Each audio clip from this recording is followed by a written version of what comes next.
Hey there guys, Mr. Moore here. Welcome to my video. In this video, we're going to learn how to multiply a two-digit number by another two-digit number. Multiply whole numbers using the standard algorithm. Two digits by two digits. So in today's video, we're going to talk about how to multiply a two-digit number by a two-digit number using the standard algorithm. To do that, we need a set of steps or a recipe. Recipe is another word for algorithm. And here is our recipe. Step 1, always estimate. Estimate! Step 2, multiply by the ones place. And what I mean by that is, stack your numbers. I usually put the smaller number on the bottom, but you don't have to. Once you've done that, multiply with the ones digit of the bottom number, and make sure you multiply every part of the top number. Once you've done step 2, we repeat the same process in step 3, but this time we multiply by the tens digit of that bottom number. Before we do, though, you want to remember to place a 0 in the ones place. That's because whenever you multiply by any multiple of 10, you will always have a 0 in your ones place. Don't forget the sneaky 0! So now we're going to multiply with the tens digit of the bottom number, and we're always going to make sure we multiply every part of that top number. So we've multiplied by the ones, and we've multiplied by the tens, so we have two partial products when we're finished here. And that leads us to step 4, which is add your partial products. So we only have to add two numbers together to get our final answer, our final product. And whenever we get a final answer, we always need to make sure that it makes sense. So we need to check it by comparing our answer to our estimate. So let's try some examples. Example 1, 67 times 23.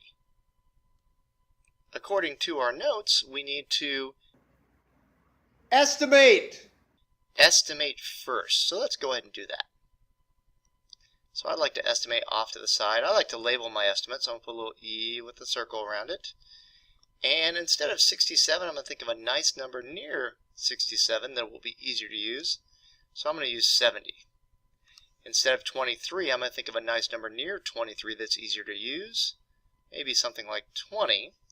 I like this because I know what 2 times 7 is. And so I know 2 times 7 is 14. And then all I go do is count how many zeros did I ignore when I did 2 times 7. I ignored 2 of them, so I put those 2 zeros back. And that means that my real answer will be something close to 1,400. And that will get me started. So step 1 I've estimated. Check. Step 2, I want to multiply by the ones. So I'm going to multiply by the ones digit here in my bottom number. So I'm going to break it up and just do 3 times 7, which is 21. I'm going to write down the 1 and regroup my 2. Now I'm going to multiply that ones digit by the other piece of 67. 3 times 6 is 18, plus my 2 is 20. I'm going to put down my 0. Normally I'd regroup the 2 up here, but I notice there's nothing else in the hundreds column, so I'm just going to slide it on down. So 3 times 67 is 201.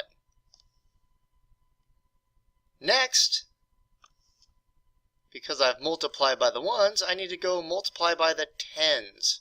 So I'm going to go on back to my problem and multiply by the tens digit. But as I come back to multiply by this tens digit, because I'm multiplying by my tens digit, my answer should start in the tens place, which reminds me that I need that sneaky 0 in the ones place, because anytime I multiply by any multiple of 10, there will always be a 0 in the ones place. Don't forget the sneaky 0! Now that I have my 0, it's pretty simple. I can just think of this as a 2 times 7, which is 14. I'll write down my 4, and I'll regroup my 1. And then I need to finish up by doing the 2 times the 6, which is 12, plus the 1 is 13. I write down the 3, regroup the 1, but there's nothing in that column, so I can just slide that 1 on down. I like to cross out things when I'm done using them. So we've done step 1, step 2, and step 3. Check. Step 4, add the partial products. So I'm going to add my 201 plus my 1,340. 1 plus nothing is 1. 0 plus 4 is 4. 2 plus 3 is 5. 1 plus nothing is 1. So my final answer is 1,541. But I have one final step. And that final step is to compare my answer to my estimate. So let's do that. And 1,541 is pretty close to 1,400. When I say pretty close, I mean it's not like I've got 150 or 15 or 15,000 or 15 million. I've got something in the 1,000-ish range. So it's close to 1,400. So I'm going to say my answer is reasonable. Check. Okay, so we've tried one example. Let's try example number 2 here. 19 times 54. Remember, step 1 was to always estimate, so I'm going to come off to the side, give myself a spot to estimate. 54 is pretty close to 50, so I'm going to just think of it as a 50. 19 is pretty close to 20, so I'm going to think of it as a 20, and so I can do this quick estimate in my head, because I know 2 times 5 is 10. How many zeros did I ignore when I did that multiplication? I ignored 2 of them. So I have to put them back. So I know my real answer is going to be close to 1,000. Step 2, multiply by the ones digit. So I'm going to multiply this 9 by both parts of the number 54. Start with 4 times 9, which is 36. Write down the 6, and I regroup the 3. Notice how neat and organized I'm being. The number one reason for making mistakes in math seems to be sloppiness and the fact that sometimes you can't read your own writing, so be careful. Now I need to multiply the 9 times the 5 here. 9 times 5 is 45, plus 3 is 48. Put down the 8.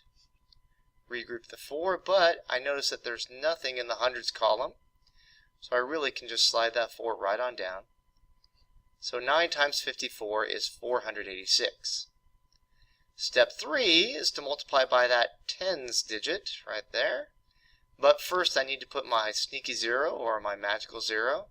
Some people like to put smiley faces on them to help remember to do that. Don't forget the sneaky 0! So now, because of that sneaky 0, I can just think of this as a 1 times 4, which is 4. And I can finish up by thinking of this as a 1 times 5, which is 5. So 10 times 54 is 540. Step 4, I'm going to add my 2 partial products. 486 plus 540. 6 plus nothing is 6. 8 plus 4 is 12. I'm going to put down my 2 and regroup the 1. 1 plus 4 plus 5 is 10. I'm going to put down the 0. Regroup the 1, but there's nothing to regroup it with, so I'm just going to bring it on down. So my final answer is 1,026. Step 5, I need to compare my answer to my estimate to see if my answer is reasonable. My answer is very close to 1,000, so I'm guessing it is probably correct. Alright, because you have to see things more than once, let's do one more example. Example 3 here, 87 times 36. Step 1, as always, is to estimate. I'm going to come off to the side and estimate here. 87 is about 90. 36 is about 40.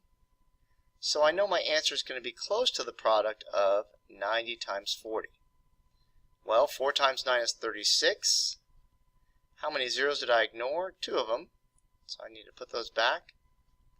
So I know my answer is going to be close to 3,600. But if I look at this even more carefully, I can be a little more accurate with my estimate. Not only is my number 87 close to 90, but it's a little bit less than 90.